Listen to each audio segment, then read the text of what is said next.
can't tell you not to worry. There's a lot going on in the world.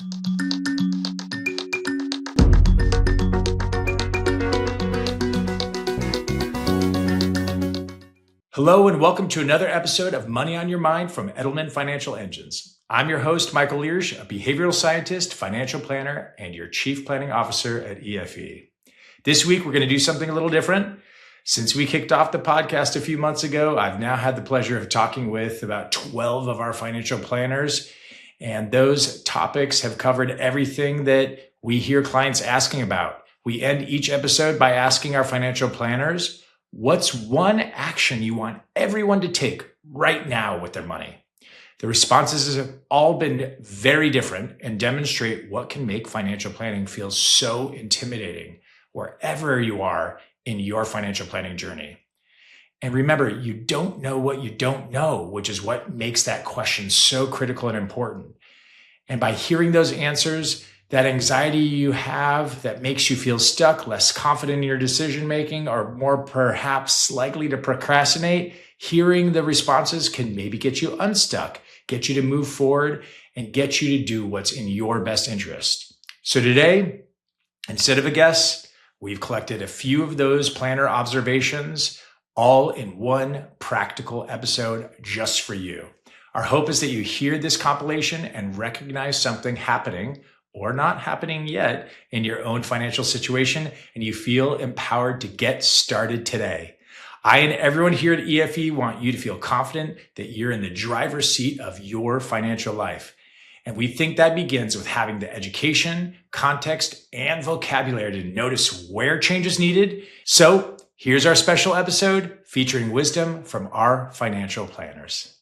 We talked a little bit about how money can become everything, right? That we're so focused on money.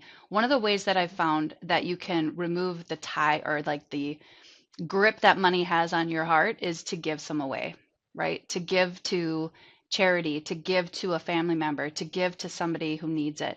If you feel like money has, like you've been feeling like you need to hoard it, I find that when you can give some away and realize it's not everything, right?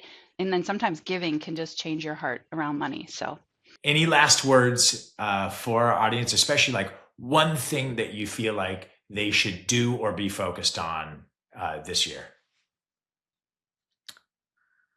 Good question. Well, thanks so much for having me, Michael. I appreciate it. It's good to see you again. Had a lot of fun the other day, so it's fun to connect again with you. Awesome.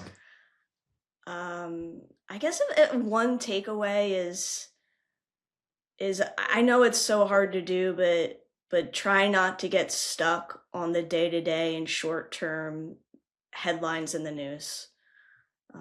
Easier said than done, but keep the big picture in mind here. So let's leave our listeners with one action they should take now. Neil, you kind of just did it, so maybe you could repeat what you just said or identify something new. And then Katie, I'll turn it to you to give your perspective, and then we'll close it out. Yeah, just to repeat, look at your portfolio, make sure it's well diversified, exposed to lots of different asset classes, and focus really on what you can control. That is something that you can do to set yourself up for turbulent markets. How about you, Katie? I think that's exactly right. We want to position ourselves such that we don't fall prey to overreacting to the headlines. There are some important changes going on right now. We are certainly following everything very closely, but because it's so difficult to predict exactly what will happen in this conflict, it's important for us to go back and really reaffirm the strategy that we have in place for those long-term goals, which is about staying invested in a well-diversified portfolio. What we'd like to do is end the podcast with you sharing with us one action that you feel all our listeners should take, whether they're seeking professional guidance or not. What do you think they should do, especially if they're in this domain of working with someone like in their family who's aging or they're aging themselves? Yeah, honestly, I feel like everybody needs to get their estate plan done. Okay, it's not an expensive thing because you can very easily avoid probate by getting beneficiaries on your properties. Beneficiaries are free at the bank, and so a lot of people just think a will's good enough, and a will is not good enough.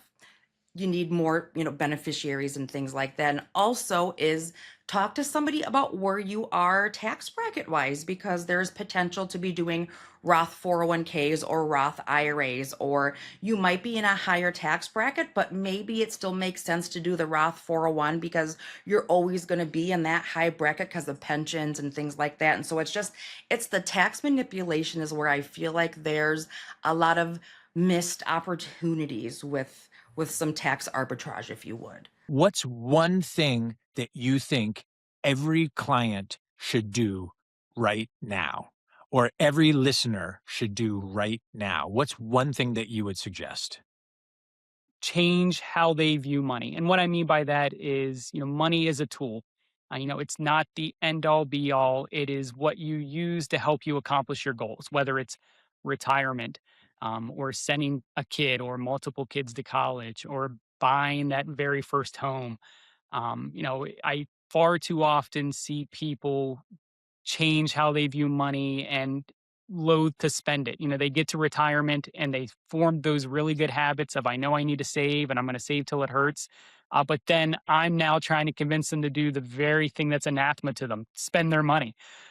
So one big thing I wish I could impress upon everybody is just, view money as a tool. It's there to help you achieve your goals. And then once you get those goals achieved, live generously with yourself, spend the money. Don't be afraid to use it as it was intended. And then on the action, then what would you say that people should do to lean in then to this tax planning, year-round, lifetime engagement?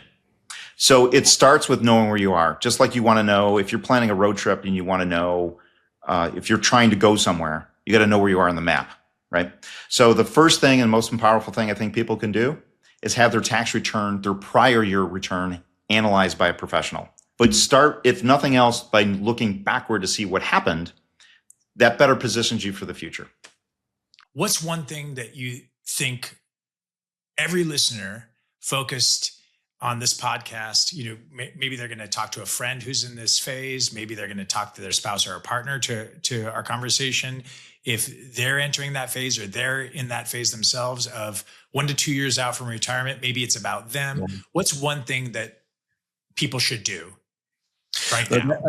I think the key is, especially now in that circumstance, frankly, at any time, what you want to do is make sure you are stress testing your plan and understanding what that's going to behave like during that time. And you gain comfort with that so you can enjoy all of the upside that there is as well. That's the key element. If you can do that, you're likely going to be great. So let's go into the last question, which is, what's one action that you feel everyone watching, listening to this podcast should take right now?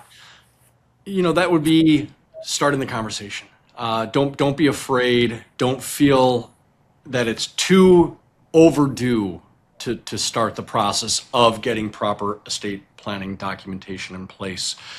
And emphasis on what we discussed at the beginning of our conversation here, Michael, which is it's not just the will, but equally as important, your power of attorney, your medical power of attorney. Those 3 documents, fairly typical in, I guess, what I'll call an estate planning package. Could that possibly lead to talking about revocable trust, irrevocable trusts? Absolutely. That would also get us to other discussions about, is that trust funded? Okay, a trust is only as good as what it actually owns. But start the conversation. It's never too late, and give yourself some grace, right? Give yourself some grace. Start that conversation. You will feel so much better when you have that really important documentation in place for yourself. What is the one action, and you already alluded to this, so you can repeat it, by the way, Kaliko, but what's the one action you'd like every listener to take today? I would say talk to your planner. If you don't have a planner, talk to a friend who might be a planner, but just someone that you trust, who you can bounce financial ideas off of, to just start having the conversation. I think that's the most important key. And, finance is it's a vulnerable issue.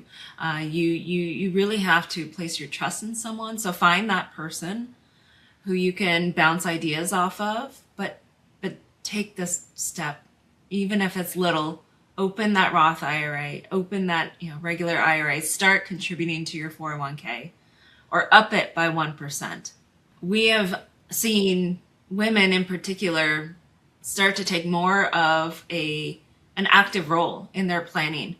It used to be that, oh, my husband handles that and I handle, other things.